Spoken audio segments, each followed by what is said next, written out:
આજે અમદાવાદના ટાગોર હોલ ખાતે સપ્તપદી મેરેજ બ્યુરો અને લાયન્સ ઓફ અમદાવાદ હેપીનેસ નામની જે સંસ્થા છે તેઓ દ્વારા સંયુક્ત રીતે આ યુવક યુવતીઓ જે લગ્ન માટે પોતાના જીવન સાથી શોધી રહ્યા છે તે માટેનું એક સુંદર આયોજન કરવામાં આવ્યું છે, જેમાં અંદાજિત 300 જેટલા યુવક યુવતીઓ આજે જીવન સાથી શોધવા માટે પોતાના પરિવાર સાથે પહોંચ્યા છે।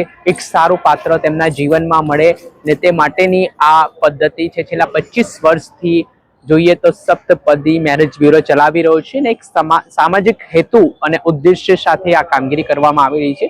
કેમ કે જે રીતે વર્તમાન સ્થિતિનું નિર્માણ થયું છે, કેટલાક યુવાનો ખાસ કરીને યુવક યુવતી પ્રેમ સંબંધ કરે છે ને ત્યારબાદ તેઓ ઘરેથી ભાગી જતા હોય છે, જેના પગલે પરિવારમાં પણ ચિંતાનું મોજું ફરી વળે છે, પરિવારને પણ બદનામીનો સામનો કરવો પડે છે ને ત્યારબાદ છોકરીની જિંદગી જે રીતે આક્ષેપો પણ અવારનવાર થતા હોય છે કે કેટલાક લોકો છેતરીને લઈ જાય છે અને પછી બરબાદ કરી નાખે છે। ત્યારે બધી બાબતોને લઈને એક કહેવાય કે અરેન્જ મેરેજ, જેમાં બંને પાત્રોના પરિવાર એકબીજાને જાણી શકે, મળી શકે, યુવક યુવતીના લોકો છે અને યુવક યુવતી ખુદ છે તે એકબીજા પાત્રને જોઈ શકે, તે માટેનો આ પહેલનું કામ છે, સામાજિક કામ છે, જેને સપ્તપદી મેરેજ બ્યુરો ચલાવી રહ્યો છે। ત્યારે આપણી સાથે આ સપ્તપદી મેરેજ બ્યુરોના જે વ્યવસ્થાપકો છે, જે લોકો છે, જે કામગીરીમાં સામેલ છે, તેઓ શું કહી રહ્યા છે તે સાંભળો। આજે સપ્તપદી મેરેજ બ્યુરો દ્વારા એક કાર્યક્રમનું આયોજન પાલડી ખાતે રાખવામાં આવ્યું છે। પહેલા તો આ કાર્યક્રમ વિશે માહિતી આપો, શું કાર્યક્રમ છે અને આ બ્યુરો શું કામ કરે છે? સપ્તપદી મેરેજ બ્યુરો છેલ્લા 25 વર્ષથી સમાજના જુદા જુદા જ્ઞાતિ બંધુઓને, દીકરા દીકરીઓને લગ્ન કરવા માટેનું એક મંચ પૂરું પાડે છે, પ્લેટફોર્મ પૂરું પાડે છે। દર વર્ષમાં 3 થી 4 જુદા જુદા સમાજના પરિચય મેળાઓ અમે કરી રહ્યા છીએ અને આ થકી 25 વર્ષની અંદર ઓછામાં ઓછા 100થી વધારે પરિચય મેળા કર્યા છે અને 5000થી વધારે લગ્ન ગ્રંથિથી જોડાયા છે।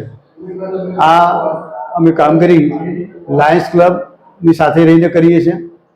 લાયન્સ ક્લબ અને સપ્તપદી એ બંને એક સેવાનું કામ કરે। લાયન્સ ક્લબ દ્વારા સમાજના જુદા જુદા વર્ગોમાં અમે medical camp, eye checkup camp, dental checkup camp, blood donation camp, આંગણવાડીના બાળકોને નાસ્તાનું વિતરણ, અનેક જાતની પ્રવૃત્તિઓ અમે લાયન્સ ક્લબ દ્વારા કરી રહ્યા છીએ। સાથે સાથે સપ્તપદી મેરેજ બ્યુરો દ્વારા પણ અમે આ એક લગ્ન અત્યારના વર્તમાન સમયમાં વ્યભિચાર કરવાની મુશ્કેલી પુષ્કળ પ્રમાણમાં છે, દરેક વાલીને એ સમસ્યાનો હલ કરવા માટે અમે આવા આયોજનો કરી રહ્યા છીએ। સર, કેટલા યુવક યુવતીઓ આ વખતે આજના પ્રોગ્રામમાં જે નોંધાયા છે એવા 320 ઉમેદવારો છે, દીકરાઓ અને દીકરીઓ 92 દીકરીઓ નોંધાઈ છે અને સ્પોટ રજિસ્ટ્રેશન અંદાજે 50 લોકોનું થયું છે। લગભગ 600 લોકોની હાજરી થશે। આજે 600 જણની હાજરી કરવા પાછળનું ઉદ્દેશ્ય તમારા ઉદ્દેશ સમાજ સેવાનો છે। આ એક સમાજ સેવાનું કામ છે, પુણ્યનું કામ છે। દીકરા દીકરીઓને જે પરિચય કરવા માટેનું પ્લેટફોર્મ પૂરું પાડવા માટેનો અમારો પ્રયાસ છે। સર, આજે સમાજમાં જે રીતે તામઝામ કરવામાં આવે છે, દેખાદેખી કરવામાં આવે છે, વૈભવી લગ્ન કરવામાં આવે છે, અન્ય લોકો પાસે આવી વ્યવસ્થા નથી હોતી, તો સમાજને શું સંદેશો આપશો? અમારો સંદેશ એક જ છે કે દેખાદેખી ન કરવી, વૈભવી લગ્ન પાછળ ખર્ચાઓ ન કરીને જેટલા પણ બને એટલા સમાજ સેવાના કાર્યો વધારેમાં વધારે થાય, જેથી સમાજના નાનામાં નાના વ્યક્તિને પણ એનો લાભ મળે, એવો અમારો પ્રયાસ છે। સર, આપનું નામ અને પરિચય? હસમુખ બોધી, સપ્તપદી મેરેજ બ્યુરો મુખ્ય વ્યવસ્થાપક। સપ્તપદી મેરેજ બ્યુરો છે, કેટલા વર્ષોથી અંદરમાં કાર્યરત છે અને શું એની મુખ્ય પ્રવૃત્તિઓ છે? છેલ્લા 25 વર્ષથી આ સમાજ સેવા કાર્ય કરી રહ્યા છે। અમારો ઉદ્દેશ છે કે નહીં નફો નુકસાનના ધોરણે આ સેવા કરવી, સમાજના જે પ્રશ્નો છે કે વ્યભિચારના યોગ્ય પાત્રોના એ પસંદગી કરવા માટેના જે ક્રાઇટેરિયા છે એમાં અમે મદદરૂપ થઈ રહ્યા છે, સેવા કરી રહ્યા છે અને એમના પ્રશ્નોનું નિરાકરણ કરવા અમે કોશિશ કરી રહ્યા છીએ। સર, આ પ્રોસેસ કઈ રીતની હોય છે? જેમ કે સપ્તપદી દર 3 મહિને આ કાર્યક્રમોનું આયોજન કરે છે। એમાં ઘણા યુવક યુવતીઓ પોતાનું રજીસ્ટ્રેશન કરાવે છે। આવા કાર્યક્રમો યોજાય છે એમાં પોતાનો પરિચય આપવા આવે છે। પરિચયના આધારે વ્યક્તિગત અને પારિવારિક મુલાકાતો કરે છે। પછી એ પસંદગી કરે છે અને એક નિર્ણય લે છે, પછી પોતાની રીતે એ લગ્નનું આયોજન કરે છે. સપ્તપદી મેરેજ બ્યુરોથી કેટલા લગ્ન સફળ થયા છે?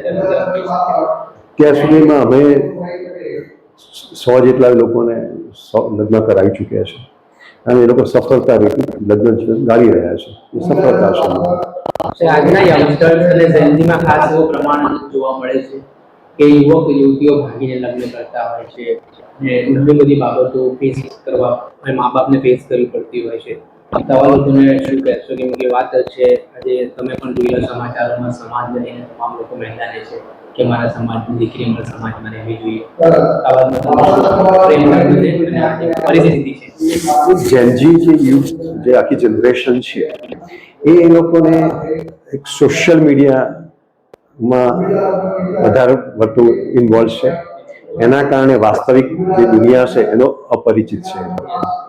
બીજું કે યુવક અને યુવતીએ પોતાના સમાજમાં હોય કે પોતાના આંતરજ્ઞાતિઓ લગ્ન પણ કરવા જોઈએ.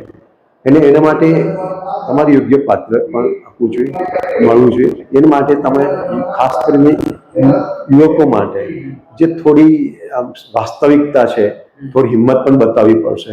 કેટલુંક ક્યારેક આજના જમાનાની યુવતીઓને જે જરૂરી છે, જોઈએ છે એવું પણ એમને કંઈક વાતો પણ કરવી પડશે અને આપણે એને પ્રવાસ પણ કરવો જોઈએ, એની સાથે મુલાકાતો પણ કરવી જોઈએ અને એની જરૂરિયાતો પૂરી પણ કરવી જોઈએ, જેથી કરીને આજની જનજી યુવતીઓ તમારી સાથે જોડાય. Okay sir.